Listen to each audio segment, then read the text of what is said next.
Derrel Jazz Johnson here, MSG Varsity, Fathers and Sons Magazine, RazandJazzSports.com. I'm here with longtime New York Knicks beat writer, Frank Isola. How are you doing, Frank? Really good. Long time. You got to stretch it out. Long time. Long time. Yeah. So, when it comes to the Knicks, you're the guy to know. Can this team turn it around in the 2013-2014 season? I think they're lucky that the Eastern Conference, you look at it, not that deep, not that talented. The Nets won 4 games in a row. They're in 8th place. So why can't the Knicks make up some ground? The Knicks will be a playoff team by the end of the year, no doubt about it. J.R. Smith, the player that's sitting a few feet from us right now. I think he wants to interview me or he wants you to interview him, one or the other. After having such a great season last year, the best season of his career, he's really struggling this year, not just with his shooting, with his decision making, both on and off the court. What can Woodson do? What can the Knicks organization do to turn that around? You know what? I think with a lot of players when they're struggling, number one, look at the health.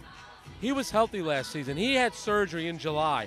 In my opinion, he's not healthy. He's not all the way back. Now, he might be 80%, maybe 70%. I don't know how people come up with these numbers, but there's no question that he's not where he was last season physically, and I think that's been the biggest issue because he had the surgery in July. It takes a lot. When you have knee surgery, listen, he could have taken the first 30 games off, the first 35 games off, but he's been out there playing, and I think it takes a lot to come back from a knee surgery like that, and I think that's been the biggest issue for him this year. 30-plus games in, how would you assess the Andrea Bargnani move? That's a good question. I think there are certain. I still think that they're trying to figure out a way to use him. He's trying to figure out how he kind of fits in. There have been times when he's looked really good, and there are times when he needs to be a little bit more aggressive. You know, if you go back to that game in Houston on the Saturday night where JR took the shot where he thought the Knicks were down 2 or the game was tied, Bargnani on the rebound was actually close to the basket. Get the ball, shoot it. You know, that was on the final possession of the game. So I think there are times when, listen, he stretches the floor. He's a big body out there. You know, one thing you notice when they play Carmelo, Bargnani, and Tyson Chandler together, when all 3 are actually healthy, they're a much bigger team, and you really can see the difference. And I thought against Dallas, you can see the size difference had a big impact on the Knicks beating the Dallas Mavericks. Final question on a team that the Knicks are playing tonight, the Miami Heat. Are they destined to win a 3rd championship in a row?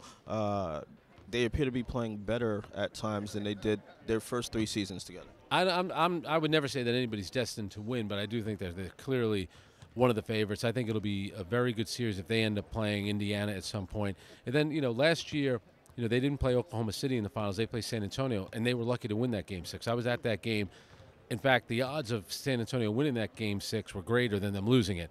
And remember, when they did play Russell Westbrook and Kevin Durant, Westbrook was dominant in that series a couple of years ago. So, you know, you have to get through the East, and it won't be easy because I think Indiana will give them a lot of trouble. Roy Hibbert will. And if you get to a finals, who's going to be the team out West?